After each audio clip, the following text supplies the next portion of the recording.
आप देख रहे हैं शहर व देश की खबरें बीबीसी खबर में। अभी यूट्यूब चैनल पर सब्सक्राइब करें बीबीसी खबर और बेल आइकन दबाना ना भूलें। कोरोना काल में कानपुर के गोविंद नगर स्थित रिजेंसी हॉस्पिटल में मनमाने तरीके से स्वरूप नगर निवासी मृतक सतीश चंद्र टंटन के परिजनों से 14 लाख रुपए वसूलने का मामला उजागर हुआ था।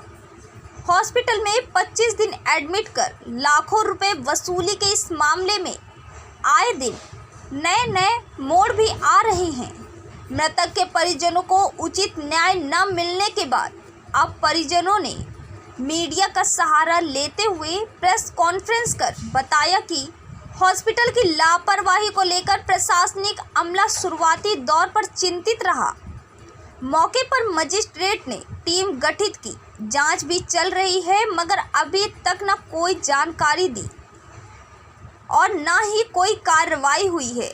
आक्रोशित परिजनों ने मामले पर लीगल प्रोसेस से कार्रवाई करने की बात कही है। साथ ही उनका कहना है कि कोरोना काल में हॉस्पिटल द्वारा इस तरीके की वसूली किसी और से ना करी जाए, इस पर भी रोक लग सके। मेरा नाम है अभिलाषा। मेरे father in law Satish Chandra Tandon के साथ रिजेंसी गोविंद नगर हॉस्पिटल ने मेडिकल नेग्लिजेंस किया है। पहली तारीख को हम पापा को कोई दिक्कत नहीं, उनको 3 दिन से फीवर आ रहा था, कोविड टेस्ट कराया था सर्वोदय नगर ब्रांच में। तो हमने सोचा सबसे बेस्ट फैसिलिटी पापा को मिले, तो हमने उनको वहाँ एडमिट कराया। उसके बाद जैसे ही एडमिट कराया अगले दिन से उनकी तबीयत ख़राब होने लगी। उनको मिर्ची वाला खाना दिया गया, उसकी वजह से अल्सर हो गए।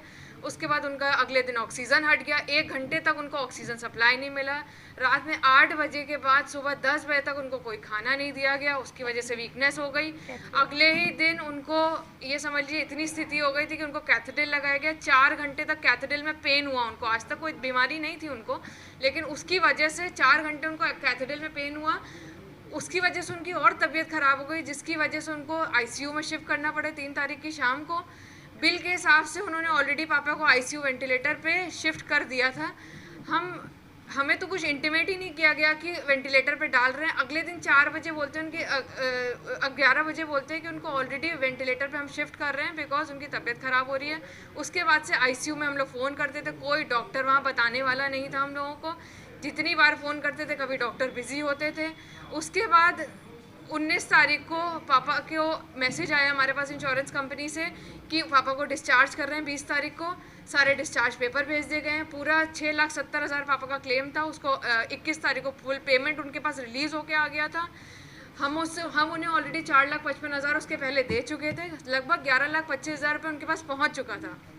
13 तारीख के बाद से कोई भी उनका कोई बिल का मैसेज, डेली बिल का मैसेज आता था, उसके बाद से आना बंद हो गया। तो हमें लगा कि शायद सब कुछ कवर हो चुका है। 25 तारीख को सुबह 10 बजे हमारे पास फ़ोन आता, हमारे पापा नहीं हैं। हमें बिल दिया गया तो पता लगा पापा को 8 बार खून चढ़ाया गया है, 16 बार एक इंजेक्शन एक दिन में दिया गया। क्यों दिया गया हमसे पूछें तो एटलीस्ट एक बार ही। हमको पापा को खून चढ़ाने से पहले आप खून मांगते हो ना। आपकी चलिए बहुत अच्छी, आपके पास ब्लड बैंक है, सब है, लेकिन आप हमें पूछो तो कि हम पापा को खून चढ़ा रहे हैं।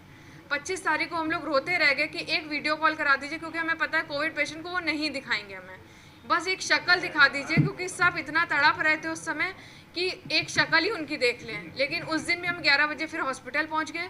11 बजे से लेके शाम को 6 बज गया, उन्होंने बिल नहीं दिया। बिल दिया तो बोला 10 लाख रुपए देने हैं। 10 लाख रुपए के लिए उन्होंने बोला इंश्योरेंस क्लेम नहीं आया। हमने इंश्योरेंस वाले से बात करी, फिर लड़े उनसे, तब उन्होंने बोला नहीं इंश्योरेंस क्लेम आ गया है। फिर हमसे बोले 3,55,000 दो। 3,55,000 जब बोला उन्होंने, तब तक शव वहाँ निकल चुका था ऑलरेडी। पुलिस वाले वहाँ आ गए थे, उन्होंने हम लोग को रोक लिया। आप पहले पेमेंट क्लियर करिए, ये महंगा अस्पताल है, आपको पेमेंट पहले क्लियर करना होगा। हमने बोला हमें ये बताइए उनको दवाई दिखाई गई है, कितनी 7,55,000 की दवाइयाँ पापा को ऑलरेडी दिखाई गई थी बिल में, जो कि 25 दिन टोटल पापा वहाँ रहे हैं। आप ये समझिए जिस दिन पापा की डेथ हुई सिर्फ उस दिन का बिल 5,000 से ऊपर का था। समझ लीजिए सुबह 10 बजे तक कितना आप दवाइयाँ दे दोगे डॉक्टर। जिस दिन पापा शाम को 5 बजे एडमिट हुए 1 तारीख को, उस दिन का बिल भी 5,000 है। मतलब जिस दिन पापा एडमिट हुए उस दिन 5,000 की दवाई पापा को खिला दी गई है। अब आगे आपका क्या एक्शन है? हमारा एक्शन ये है कि हम लीगल इसको मेडिकल नेग्लिजेंस में भेजेंगे, बिकॉज हमारे हिसाब से हमारे पापा को केयर नहीं मिली है बिल्कुल भी। वो जितनी 3 दिन हम उनके पास फ़ोन था, वो तीनों दिन ये कहते हैं बेटा मेरे पास कोई नहीं आ रहा है, और ये साफ प्रूफ भी हुआ है इसीलिए बिकॉज पापा का ऑक्सीजन पाइप फट गया, कोई नहीं आया। मिर्ची वाला खाना दिया गया, खाना ही नहीं दिया गया। उसके बाद वीकनेस लग रही, कोई आ नहीं रहा है उनके पास, फिर एकदम से आईसीयू में शिफ्ट कर लिया गया।